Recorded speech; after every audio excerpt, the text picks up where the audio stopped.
नमस्कार मेरे प्रिय विद्यार्थियों, सबसे पहले हिंदी एजुकेशनल चैनल में मैं आपका स्वागत करता हूं। आज मैं आपके समक्ष भक्ति काल के महान कवि तथा प्रभु श्री कृष्ण के अनन्य भक्त महाकवि सूरदास द्वारा रचित भ्रमर गीत के पद के अंतर्गत एक पद की शब्दार्थ सहित सप्रसंग अर्थ या व्याख्या या भावार्थ को अत्यंत ही सरल भाषा में आपके समक्ष प्रस्तुत करना चाहता हूं। इसे आप ध्यान देकर सुनने की कोशिश कीजिएगा। तो चलिए शुरू करता हूं। भ्रमर गीत के पद शब्दार्थ सहित सप्रसंग अर्थ या व्याख्या या भावार्थ। आइए सबसे पहले मैं पद का वाचन करता हूं। पद का वाचन। निर्गुण कौन देश को वासी, मधुकर कही समुझाई, सौह दे बूझती साची न हासी। को है जनक, कौन है जननी, कौन नारी को दासी। कैसे बरन भेष है, कैसो की ही रसमय अभिलाषी। पाओगे पुनि कियो आपनो, जोरे करेगो गांसी। सुनत मौन में रहियो, बाबरो सुर सबे मतिनासी। आइए पद का वाचन करने के बाद इस पद में जो कठिन कठिन शब्द दिखलाई दे रहे हैं, सबसे पहले मैं इन कठिन शब्दों का अर्थ आपको बता देता हूं ताकि व्याख्या करने में और आपको व्याख्या समझने में कोई दिक्कत ना हो। आइए सबसे पहले शब्दार्थ। शब्दार्थ निर्गुण यानी निर्गुण ब्रह्म या निराकार ब्रह्म या जिनके गुणों को सहज रूप से जाना नहीं जा सकता है। कौन देश को यानी किस देश का, वासी यानी निवासी या रहने वाला, मधुकर यानी भ्रमर यानी उद्धव रूपी भ्रमर। यहाँ भ्रमर श्री कृष्ण के परम मित्र उद्धव की ओर संकेत है।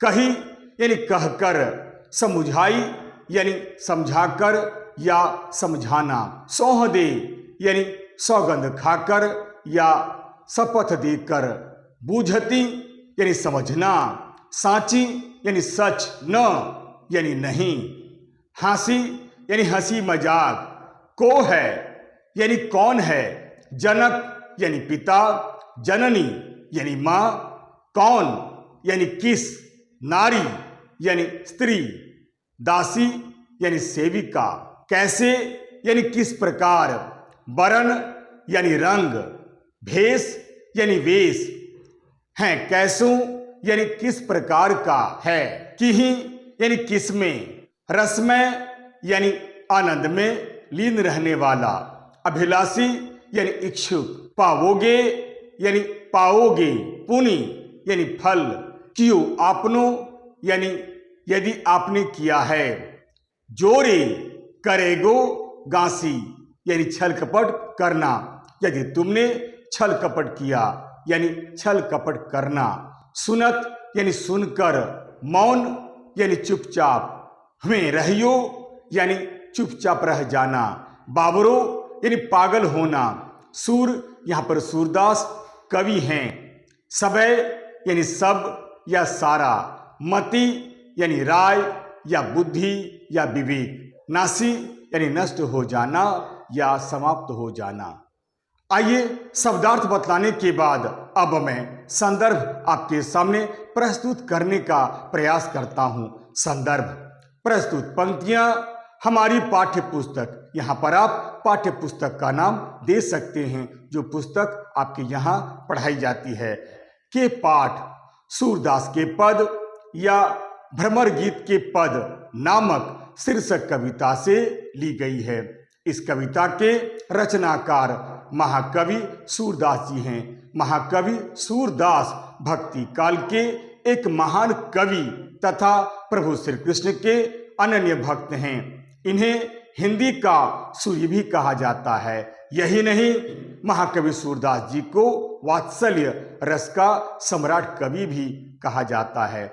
आइए संदर्भ बतलाने के बाद अब मैं प्रसंग आपके सामने प्रस्तुत करने का प्रयास करता हूं। प्रसंग प्रस्तुत पद में उद्धव जब श्री कृष्ण के आदेश पर गोकुल आते हैं और समय निकालकर गोपियों को योग और निर्गुण ब्रह्म का ज्ञान देते हैं, तो गोपियां उद्धव के उपदेश को सुनते सुनते उब जाती हैं। उन्हें निर्गुण ब्रह्म और योग का संदेश बिल्कुल अच्छा नहीं लगता है।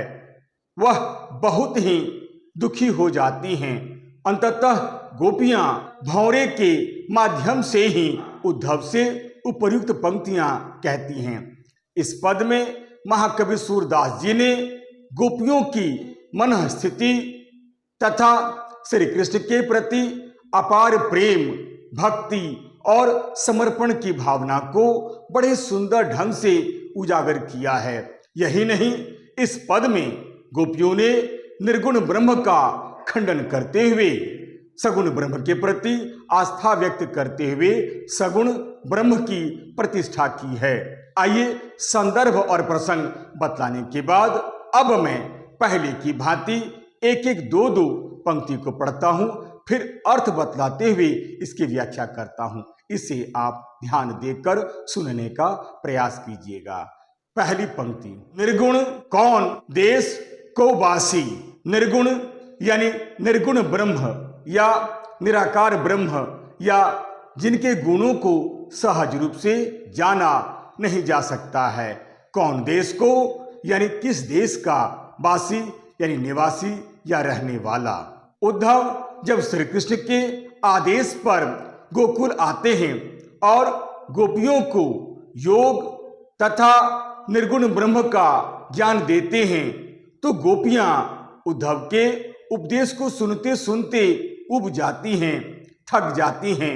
उन्हें निर्गुण ब्रह्म का उपदेश और योग का संदेश बिल्कुल अच्छा नहीं लगता है। उन्हें निर्गुण ब्रह्म बड़ा ही अटपटा सा लगता है। संयोगवश उसी समय एक उड़ता हुआ एक भंवरा उनके समक्ष आता है। फिर क्या था, गोपियां भंवरे के माध्यम से ही उद्धव से उपर्युक्त पंक्तियां कहती हैं। वह कहती हैं, निर्गुण कौन देश को वासी, यानी हे उद्धव, आप जब से यहाँ आए हैं तब से निरंतर हमें निर्गुण ब्रह्म और योग का संदेश दे रहे हैं। यही नहीं, आप हमें यह भी कह रहे हैं कि तुम सगुण ब्रह्म की भक्ति करना छोड़ दो और निर्गुण ब्रह्म की भक्ति करो। ठीक है, चलिए कुछ देर के लिए हम आपकी बातें मान लेते हैं, परंतु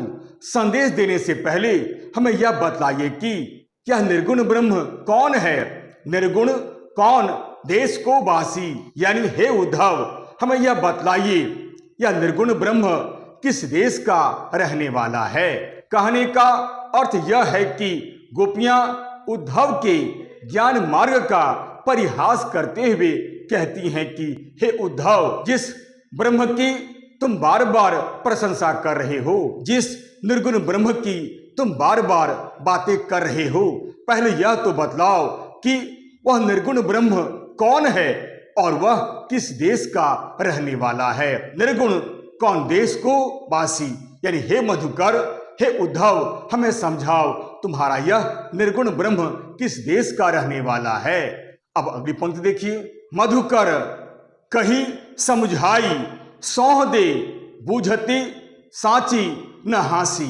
मधुकर, यहां मधुकर का अर्थ भ्रमर है, परंतु इसके साथ ही साथ उद्धव रूपी भ्रमर है, अर्थात यहां मधुकर श्री कृष्ण के परम मित्र उद्धव की ओर संकेत है।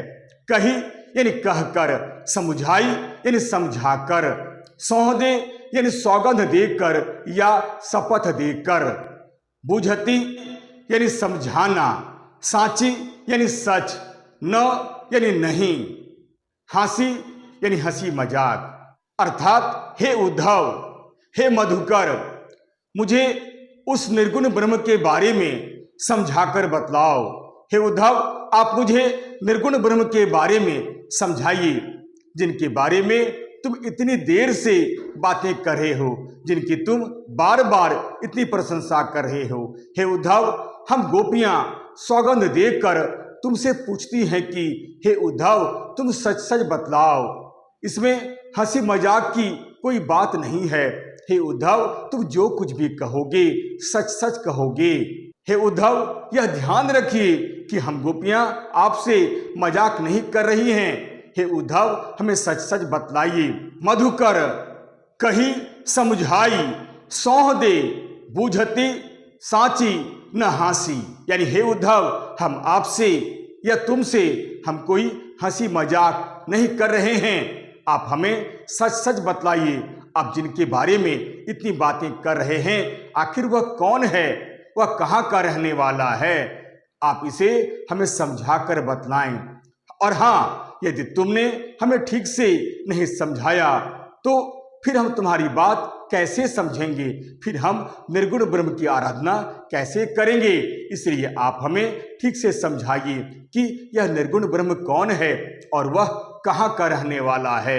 यदि आपने ठीक ठीक समझा दिया तो हम सगुण ब्रह्म की भक्ति करना छोड़ देंगे और निर्गुण ब्रह्म की भक्ति करने में ही लग जाएंगे। हे उद्धव, हमें ठीक ठीक समझाइए। अब मैं अगली पंक्ति पढ़ता हूं। को है जनक, कौन है जननी, कौन नारी को दासी।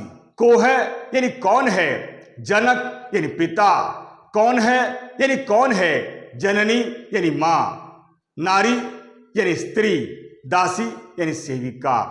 गोपियां आगे कहती हैं कि हे मधुकर, हे उद्धव, तुम हमें सच सच बतलाओ कि जिस निर्गुण ब्रह्म की तुम इतनी प्रशंसा कर रहे हो, बार बार निर्गुण ब्रह्म की भक्ति करने की बात कह रहे हो, अच्छा बताओ उस निर्गुण ब्रह्म का पिता कौन है, हाँ, और उसकी माता कौन है। यही नहीं, उसकी पत्नी कौन है, और तो और यह भी बतलाओ कि वह किस नारी का दास है, किस नारी की वह भक्ति करता है। हे उद्धव, आप हमें यह सब सच सच बतलाइए। को है जनक, कौन है जननी, कौन नारी को दासी। यानी हे उद्धव, कौन उसके पिता हैं, कौन उसकी मां है, और उसकी स्त्री कौन है, यानी उसकी पत्नी कौन है, और तो और वह किस नारी का दास है। आप हमें समझा कर बतलाइए। अब मैं अगली पंक्ति पढ़ता हूं। कैसे बरन भेष है, कैसों किही रस में अभिलाषी। कैसे यानी किस प्रकार, बरन यानी रंग, भेष यानी वेश, कैसों यानी किस तरह से, किही रस में यानी किस रस में आनंद लेने वाला है, अभिलाषी यानी इच्छुक। गोपियां आगे कहती हैं कि हे मधुकर, हे उद्धव, हे उद्धव, अब हमें बतलाइए, हे उद्धव, हमें सच सच बतलाइए कि उसका रंग कैसा है, उसका रूप रंग कैसा है, उसका वेश कैसा है, यानी वह क्या पहनता है, और वह श्रृंगार आदि रसों में किस रस में ज्यादा रुचि लेता है, किस रस में उसे ज्यादा आनंद मिलता है। हे उद्धव, हे मधुकर, आप हमें सच सच बतलाइए कि उसका रूप रंग कैसा है, वह देखने में कैसा है, और वह किस रस में आनंद लेता है। आप हमें ठीक ठीक बतलाइए। अब मैं अगली पंक्ति पढ़ता हूं। पावोगे पुनि कियो आपनो, जोरे करेगो गासी।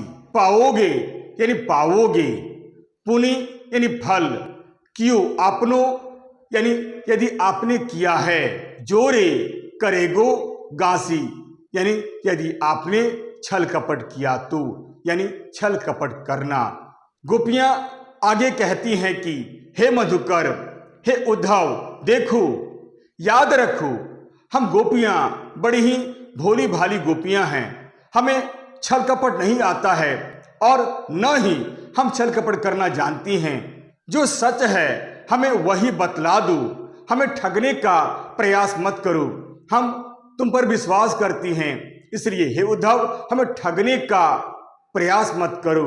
हम गोपियां भोली भाली गोपियां हैं, हमें इतना छल कपट नहीं आता है, इसलिए साफ साफ कहो, सच सच कहो। और हाँ, याद रखो, यदि तुमने हमसे छल पूर्वक बातें की या हमें ठगने का प्रयास किया या हमसे झूठ बोला तो अपने किए का दंड तुम्हें अवश्य मिलेगा। और हाँ, इसके लिए तुम स्वयं ही जिम्मेदार होगे।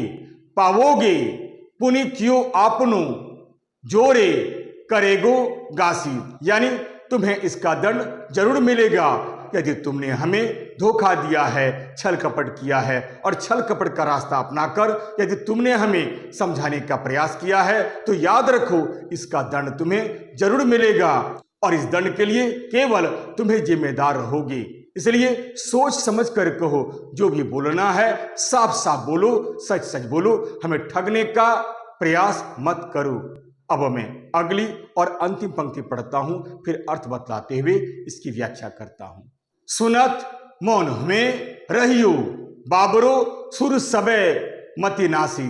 सुनत यानी सुनकर, मौन यानी चुपचाप, हवे यानी होना, रहियो यानी रहना, बाबरो यानी पागल। सूर यहाँ पर सूरदास कवि हैं। सबे यानी सब या सारा, मति यानी बुद्धि, विवेक, नासी यानी नष्ट हो जाना या समाप्त हो जाना।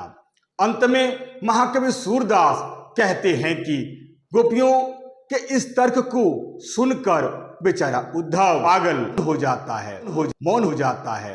गोपियों की बातें सुनकर उद्धव कुछ कह ही नहीं पाता है, उसके मुख से एक भी शब्द नहीं निकलता है, क्योंकि गोपियां ने कहा था कि तुम जो भी कहोगे सोच कर समझ कर कहोगे। और याद रखना, यदि तुमने हमें धोखा देने का प्रयास किया, ठगने का प्रयास किया, तुमने हमें यदि झूठ बोला तो तुम्हें इसका दंड जरूर मिलेगा। हम गोपियां भोली भाली गोपियां हैं, हमें इतना छल कपट नहीं आता है, इसलिए जो भी कहोगे सोच कर समझ कर कहोगे। यह सब सुनकर बेचारा उद्धव निरुत्तर हो जाता है, चुपचाप हो जाता है, उसके मुख से एक भी शब्द नहीं निकलता है। अर्थात ब्रज में रहने वाली भोली भाली अनपढ़ गोपियों की ये बातें सुनकर उद्धव की सारी सिट्टी पिट्टी गुम हो जाती है। उद्धव निरुत्तर हो जाता है, उद्धव खामोश हो जाता है, उसके मुख से एक भी शब्द नहीं निकलता है। सुनत मौन में रहियो बाबरो सुर सबे मति नासी, यानी इस प्रकार यह सब सुनकर उद्धव बेचारा चुपचाप हो जाता है। महाकवि सूरदास यहाँ यह भी कहते हैं कि उद्धव का सारा ज्ञान, अहंकार गोपियों की बातें सुनकर नष्ट हो जाता है, उसका सारा विवेक समाप्त हो जाता है। इस प्रकार ब्रज में रहने वाली भोली भाली गोपियां अपनी वाक्पटुता से ज्ञानी उद्धव को परास्त कर देती है, उससे कुछ कहते नहीं बनता है। अंततः पराजित होकर उद्धव अपना समूह लेकर रह जाता है और सीधे मथुरा चला जाता है। आशा करता हूं आप इस पद का अर्थ अच्छी तरह से समझ गए होंगे। आइए अब इस पद में जो विशेष बातें बताई गई है उसका भी अर्थ आपको बतला देता हूं, इसे आप ध्यान देकर सुनने का प्रयास कीजिएगा। विशेष इस पद में महाकवि सूरदास जी ने गोपियों की मन स्थिति तथा प्रभु श्री कृष्ण के प्रति अपार प्रेम, भक्ति और समर्पण की भावना को बड़े सुंदर ढंग से उजागर किया है। इस पद में गोपियों की वाक्पटुता का भी पता चलता है। इस पद में महाकवि सूरदास जी ने गोपियों के माध्यम से निर्गुण ब्रह्म का खंडन किया है और सगुण ब्रह्म की प्रतिष्ठा की है। साथ ही साथ गोपियों की विरह वेदना का भी बड़ा ही मार्मिक चित्रण किया है। इस पद में अनुप्रास अलंकार है, इसके साथ ही साथ इस पद में अन्योक्ति और उपमा अलंकार है। इस पद की भाषा सरल, सरस, सहज और ब्रज भाषा है। इस पद में महाकवि सूरदास जी ने वियोग श्रृंगार का बड़ा ही सुंदर वर्णन किया है। आशा करता हूं आप इस पद की व्याख्या को अच्छी तरह से समझ गए होंगे। यदि आपको यह वीडियो अच्छा लगता है, उपयोगी लगता है, सार गर्भित लगता है तो आप इसे लाइक करें, शेयर करें और तो और सब्सक्राइब करना बिल्कुल नहीं भूलें। तब तक के लिए नमस्कार, धन्यवाद।